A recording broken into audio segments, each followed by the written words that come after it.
Halo teman-teman semuanya. Kali ini kami ingin menjelaskan tentang politik bebas aktif. Landasan kebijakan politik luar negeri Orde Baru secara legalitas ditetapkan dalam TAP nomor 12 garing MPRS garing 1966. Menurut TAP MPRS tersebut bahwa politik luar negeri RI secara keseluruhan mengabdikan diri kepada kepentingan nasional. Oleh sebab itu, maka politik luar negeri RI yang bebas dan aktif tidak dibenarkan memihak kepada salah satu blok ideologi yang ada. Sebagai wujud dari pelaksanaan politik luar negeri bebas dan aktif pada masa Orde Baru, melakukan langkah-langkah sebagai berikut. A. Normalisasi hubungan Indonesia dengan Malaysia. Indonesia melakukan konfrontasi dengan Malaysia setelah diumumkan Dwi Kora oleh Presiden Soekarno pada tanggal 3 Mei 1964. Tindakan pemerintah Orde Lama ini jelas menyimpang dari pelaksanaan politik luar negeri bebas aktif. Normalisasi hubungan Indonesia dengan Malaysia tersebut berhasil dicapai dengan ditandatangani Jakarta Accord pada tanggal 11 Agustus 1966. Persetujuan normalisasi hubungan Indonesia dengan Malaysia merupakan hasil perundingan di Bangkok pada tanggal 29 Mei sampai 1 Juni 1966.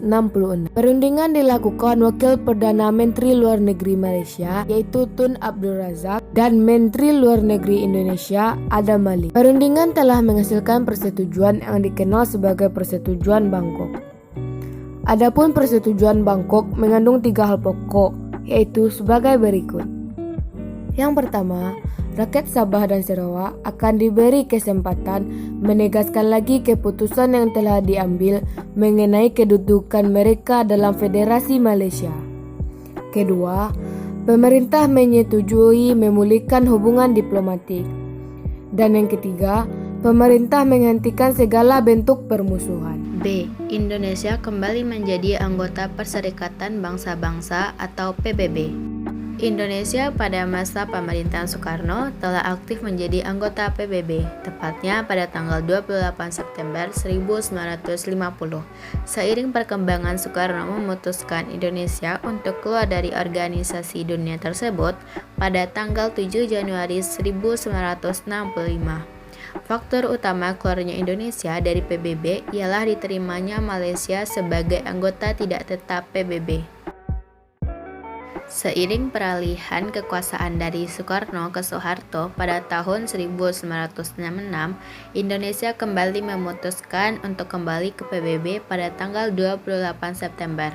Hal tersebut didasarkan atas politik luar negeri Indonesia yang bebas aktif. Keaktifan Indonesia dalam PBB secara nyata tampak dengan terpilihnya Menteri Luar Negeri Indonesia, yakni Adam Malik menjadi Ketua Majelis Umum PBB untuk masa sidang tahun 1974. C. Pemerkasa ASEAN. Keaktifan Indonesia dalam hubungan luar negeri juga dibuktikan dengan terbentuknya ASEAN, Association of Southeast Asia Nations atau ASEAN. Ialah perhimpunan bangsa-bangsa Asia Tenggara yang didasari oleh rasa setia kawan, persahabatan, dan kerjasama. Organisasi ini dibentuk pada tanggal 8 Agustus 1967 di Bangkok, Thailand.